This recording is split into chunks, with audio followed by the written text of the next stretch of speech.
Hi, hello everyone, welcome back to my channel. My name is Jer, and today we are going to be talking about my top 10 favorite fashions from Drag Race UK Season 3. For those of you who are keeping up with my Drag Race podcast, we just wrapped up on 3 and we are making our way into Canada Season 2, which I'm very excited about. Remember, as always, that these are my personal favorites. Just because one of your favorites did not make it into the top 10 doesn't mean I thought it was bad. Please be respectful in the comments. I'm so tired of explaining. These are my top 10. So without further ado, in the number 10 slot is Vanity Milan's Oh My Goddess look. It's kind of ironic that she was eliminated in this outfit because I think this is one of her best looks of the entire season. And if I remember correctly, she was given very high marks for this look. The sheer elements mixed with the hardware, mixed with this really conceptual headpiece.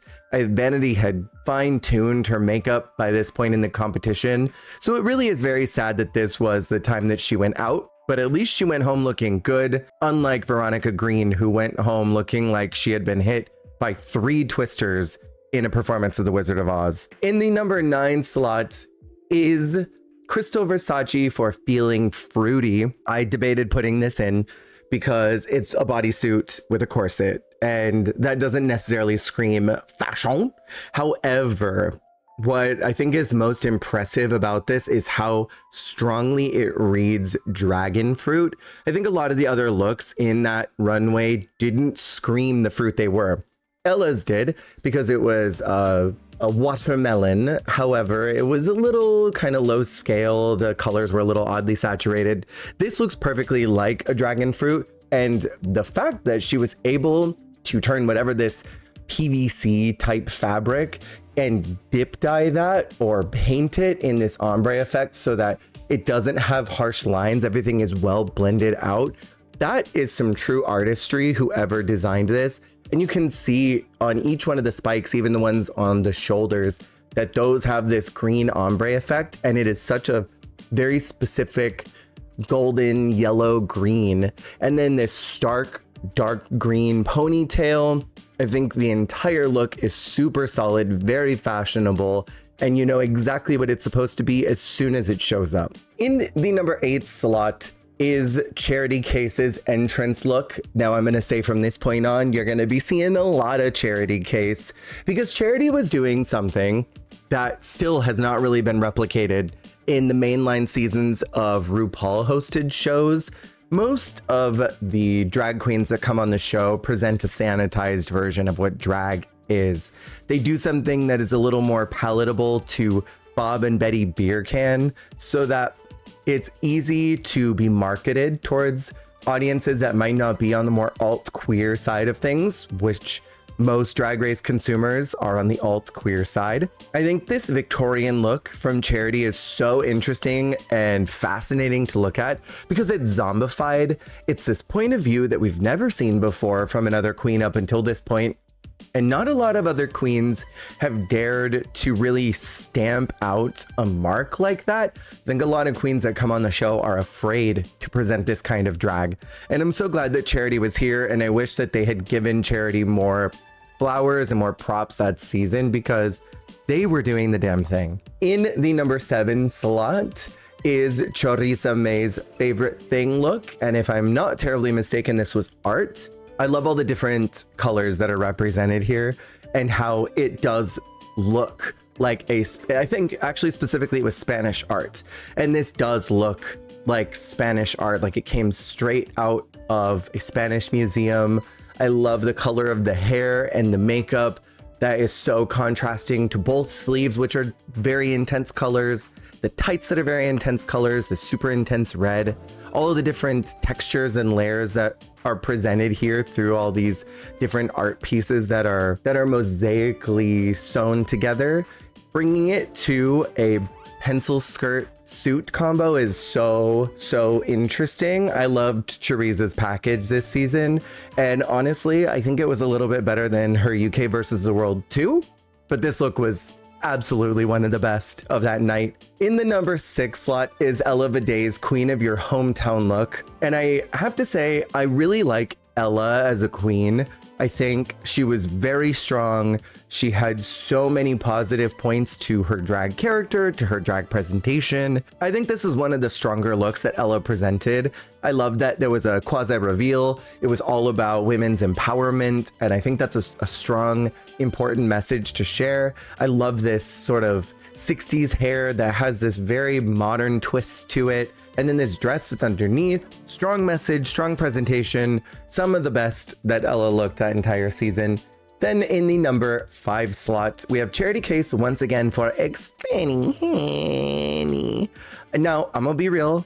I thought that this was one of the best looks of the entire night, and I was so extremely gagged that Charity had to lip sync in this. It doesn't exactly say expensive as like some of the other garments looked like they spent a lot of money on it. This has a storyline of expensive things that have been stolen, because it's this little creature that's gone through and stolen wealth and jewels from all over.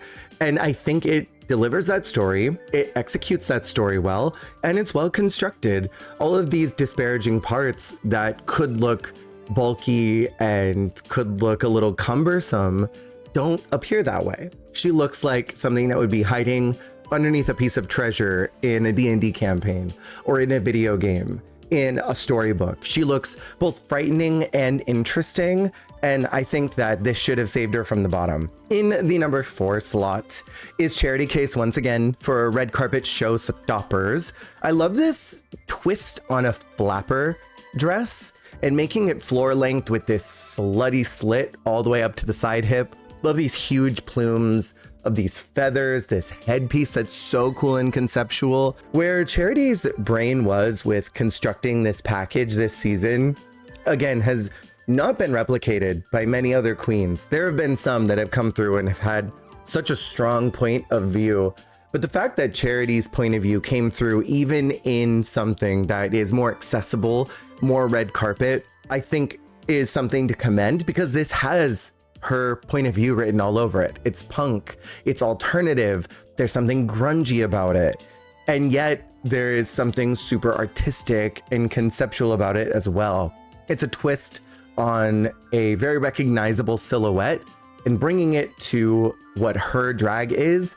I don't know if many people have done their drag the way that Charity did hers in this season. In the number 4 slot is Crystal Versace's Favorite Thing. I really, really enjoy the silhouette of this, and I don't want to body gatekeep in drag, and we talked a lot about this during our Drag Race podcast. The female illusion body comes in a lot of different shapes, and there's no right or wrong way to do drag, but what I loved about the way that Crystal presented her drag was this curvaceous, very womana look that she was always going for. And that is kind of a lost art in current Drag Race. Think probably around the time that Aquaria won. It was, or even Violet. Violet kind of kicked that off. And Aquaria, I think, really spun it into the atmosphere, is this idea that padding and having more curves, more shape kind of went out the window. And so when Crystal came on the scene, being 20 years old, the youngest contestant ever in Drag Race, and had this very polished, poised, super high femme look that she was always presenting on the runway, it gave me this feeling that I hadn't really gotten from a lot of contestants up until this point, because she's presenting a true fantasy. And that's what this look is. It's fantastical. I love, love, love that pop of red among this animal print and that super interesting headpiece with the big like lynx ears. This is freaking cool. Loved most everything that Crystal did this season, and it was hard for me to cut her out more out of this top 10 because I liked a lot of her looks. Then in the number 2 slot is River Medway's Expanny Hanny look. I put this here because it did in fact look expensive. When I think expenny, I think you spent money on that. And these types of garments are typically very expensive because they are representing years and years of work of craftsmanship. You spend a lot of money on someone who can create a garment like this because they've been in the industry for many years. They know how to work, the textiles. They may even work hand in hand with the designer of the textile. They're hands-on with the application of every stroke, every detail that goes into it. So this type of cultural garment is in fact expensive. She looks expensive, and her presentation on the runway was radiating money, wealth. I still don't understand how she wasn't the solo winner of that episode, because no one won in that challenge, and it should have been River because of the runway. Maybe not the performance, but the runway certainly sold it. River was incredible. Then finally, edging you all to the number 1 slot is Charity Kase once again in the Night of 1000 Spice Girls. I will say preemptively, I am not the most knowledgeable about the Spice Girls, and I know that is a gasp moment. This runway was very cool, but it didn't have as much cultural impact on me because I am not as well versed in them. But what I loved about this look is that Charity took her drag presence, her drag stamp, and applied that to the Spice Girls. And I think when you're doing a tribute look, you have to sort of tackle it in doing it 100% to the look, to the character. There's not really a lot of room for deviation. And we've seen in the All-Stars seasons, like I'm thinking about All-Stars 2 and All-Stars 3, where we have these queens coming out as someone very specific for a diva celebration, and they do the look exactly how it's meant to be done, right? I think like Trixie doing Dolly Parton. But then on the other side of that, there's taking your unique brand image and applying that to the character. So I think immediately of Detox doing that Marie Antoinette look, but in those neon colors, because Detox is a neon queen. So Detox took that point of view that she has in drag and stamped it onto that character. It's obviously not something that Marie would have ever won, but it works because it's still faithful to the character. It just becomes detoxified. And that's exactly what Charity did here. It took this character, this Spice Girls character, and it did a nice tribute to it as a character, but put Charity's brand stamp on it.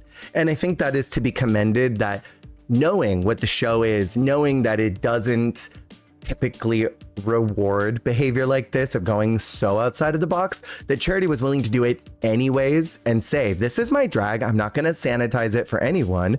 I'm not going to water it down. This is who I am. That's impressive to me. That's why it's in the number 1 slot. And those have been my favorite looks from Drag Race UK Season 3. Let me know what some of your favorites were in the comments below, and make sure to check out my Drag Race podcast, as we will be jumping into Canada's Drag Race Season 2 very soon. See y'all on the flip.